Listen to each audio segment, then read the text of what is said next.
अपनी एक बिल्कुल वास्तविकता बताऊं, काशी में मेरी कथा थी कुछ दिनों पूर्व। तो कथा करके मैं जैसे ही वापस आने लगा, कहीं और जा रहा था कथा करने, अंतिम दिन था कथा का। कथा करके रात्रि में ट्रेन पकड़नी थी, तो हमने कि एक बार महादेव को प्रणाम करें आए। उस दिन पता नहीं कोई उत्सव था, जाने सोमवार था, इतनी भीड़ मंदिर में कि महाराज वीआईपी वीवीआईपी सब एक बराबर, दर्शन ही नहीं हो। मैं कभी पुलिस कहे वहां से आओ, कभी कहे वहां से आओ, इधर से आओ, और ट्रेन का समय हो रहा था। हमने कि शिखर को प्रणाम करके चले जाते हैं, भैया आप दर्शन तो भीतर होंगे नहीं। लेकिन शिखर को प्रणाम करते करते मन में भाव आ रहा हो, भूल गए वृंदावन में हम ब्रजवासी ने रोकवे तो मना कर दिया तुमको। जब महारास हो रहा था आए थे आप, तब हम ब्रजवासी ने रोक दिया, बोले बाबा पहले गोपी बनो तभी भीतर प्रवेश मिलेगा। हम ब्रजवासी ने तुमको ब्रज में प्रवेश दिया और आज हम ब्रजवासी तुम्हारे बिना दर्शन के जा रहे हैं।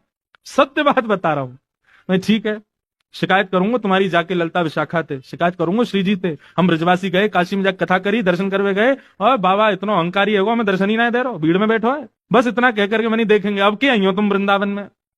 और जैसे ही उठ के जाने लगा, इतने में ही पीछे से पुजारी जी आ रहे थे, वो एक आध दिन कथा में आए थे, तो उन्होंने कथा अरे व्यास जी आप? मैंने कहा हाँ भैया। हो गई कथा? मैंने हाँ बस जा रहे हैं दर्शन। मैंने कहा कहाँ देखो इतनी भीड़, पुलिस कह रही है वहां से आओ, वहां से आओ, ट्रेन का समय। बोले अरे हाथ पकड़े सीधे महादेव के पास। जैसे ही शिकायत की बात कही, अब आई हो वृंदावन। महाराज वीवीआईपी नेता आदियों को भी दर्शन रुक गए होंगे उस समय, हमको बुला लिया भीतर। बोले ना ना ना ब्रजवासी आओ भैया, अरे सॉरी गलती क्षमा। ऐसी श्यामाजू के परम उपासक हैं, देवों के देव भी नहीं है, देवों के भी देव महादेव।